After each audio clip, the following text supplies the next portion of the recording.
listen, if you drafted your team and you hated it from day one, what do? You drop a ton of players and you go right to the waiver wire. And that's why Denny Carter is back with us to go over his top 10 waiver wire ads for week one. Let's start with number one here, Denny.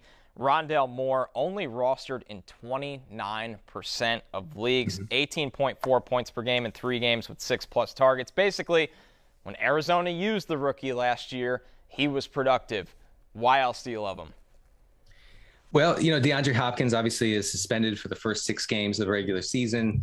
That should result in a major increase in both snaps and pass routes for Rondell Moore, who, and that was the issue last year, is that he, for most of the season, for whatever reason, and Cliff Kingsbury has said, I don't know why. And that's curious as a head coach. But, not a great answer. Yeah, I don't really know whose decision it is, Cliff. But, but Moore, should see that increase in usage. Hopefully, the hope is that he gets a little more downfield with his targets, because his 1.3 ADOT last year, average depth of target, was fairly depressing. So we want to see more downfield usage for Moore, who can and will succeed, I think, if they do that. In PPR leagues, I think Moore needs to be rostered in way more leagues. We're talking, he should be rostered in 80%.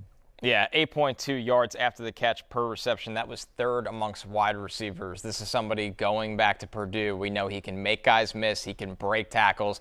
They just got to get creative and get the ball in his hands on those manufactured touches. Screens, pitch passes, whatever way to do it, shallow crossers.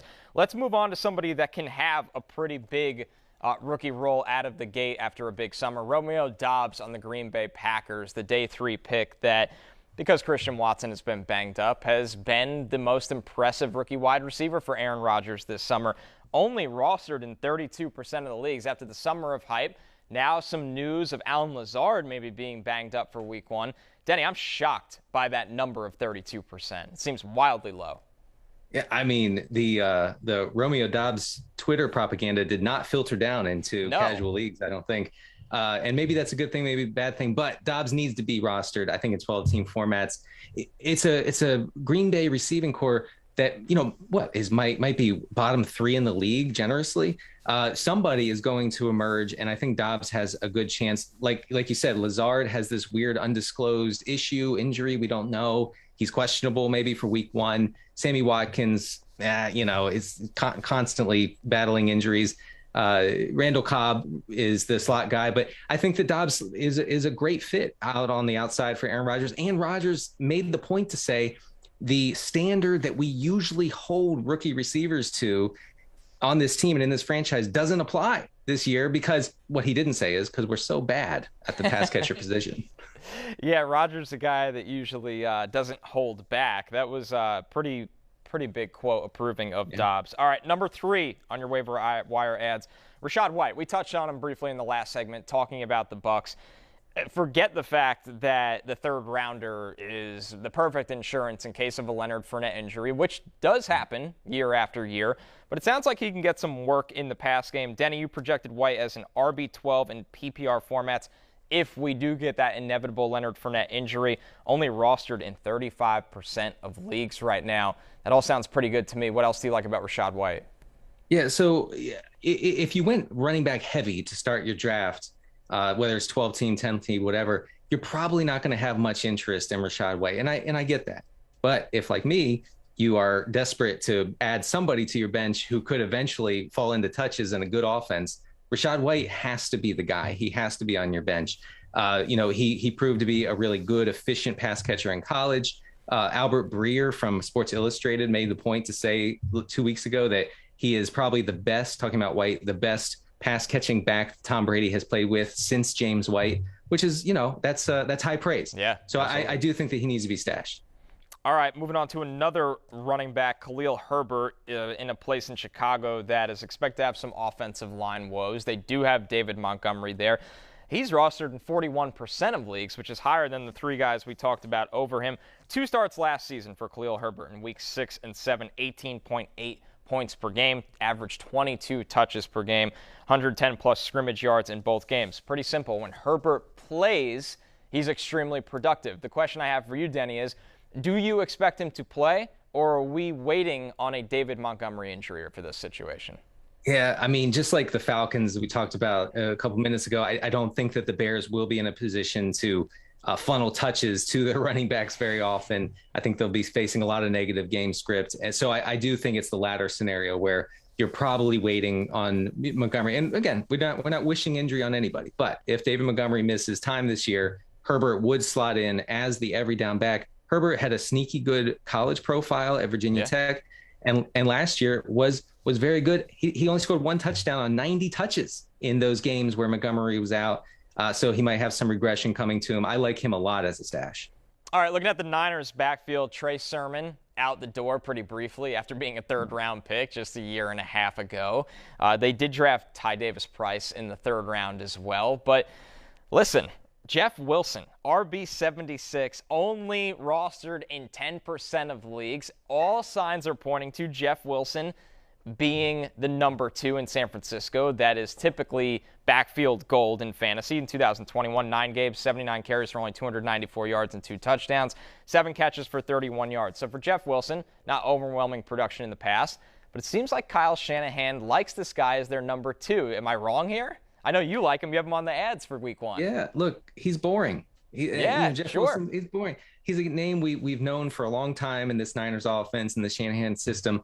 But he's an important ad right now, again, for fantasy managers who went wide receiver heavy to start the draft and are looking to kind of hit the lottery ticket on their bench. Jeff Wilson is the ideal candidate in a 49ers offense that, could be bottom 5, maybe the run heaviest team in the entire league this year with Trey Lance under center.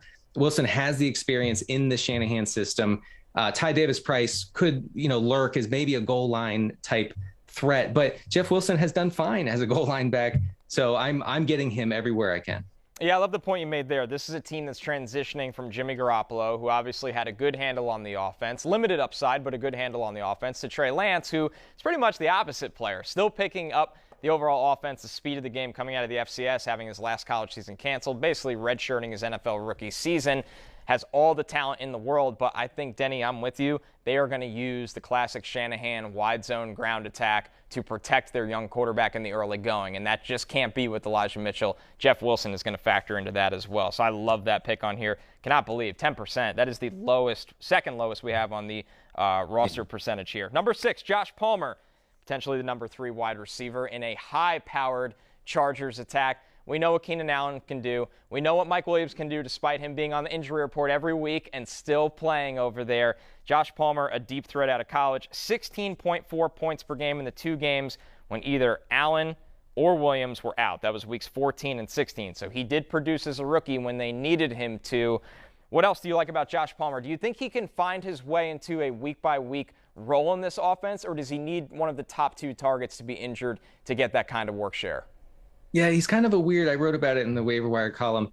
He's a weird insurance receiver where if Mike Williams or Keenan Allen miss any time this year, Josh Palmer becomes a must play in 12-team leagues. You can just plug him in and know that he is going to give you something, give you a floor. He also has the ceiling, I think, for an electric playmaker like Palmer. Last year when Keenan Allen missed a game, Palmer led in targets per route run, yards per route run, all the key metrics that you look at to say, was this fluky? And it was not fluky. Palmer is the real deal. He just needs an opportunity. I do think that you would need to wait and be patient to use him in the right spot. Josh Palmer, we're going to call him the Alexander Madison of wide receivers at this point. All right, sticking with the Chargers, Gerald Everett, tight end 21, only rostered in 23% of leagues. It feels like we've been waiting for the Gerald Everett premier fantasy breakout forever. But Denny, if he's going to do it, this has to be his best shot in this Chargers offense, right? This is it. Look, I talked about him last year. I talked about him the year before. Now we're finally here. The Gerald Everett breakout. Jared Cook, who is not exactly a spring chicken. Sorry, Jared, if you're watching, but we're the same age. So Cook ran the 11th most pass routes last year among tight ends.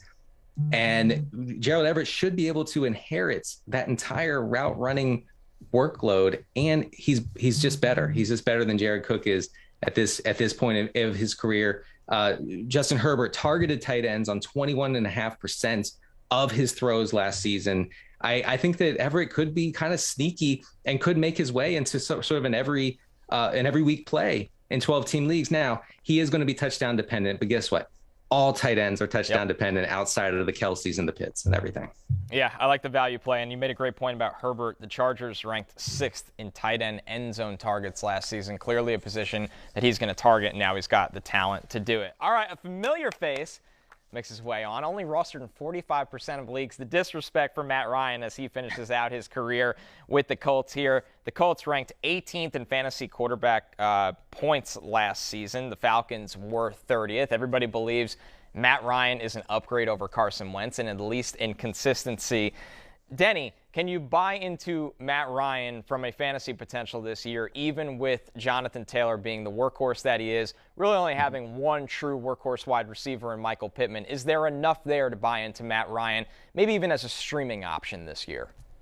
For sure, as a streaming option. I think week 1, you could not ask for a better spot.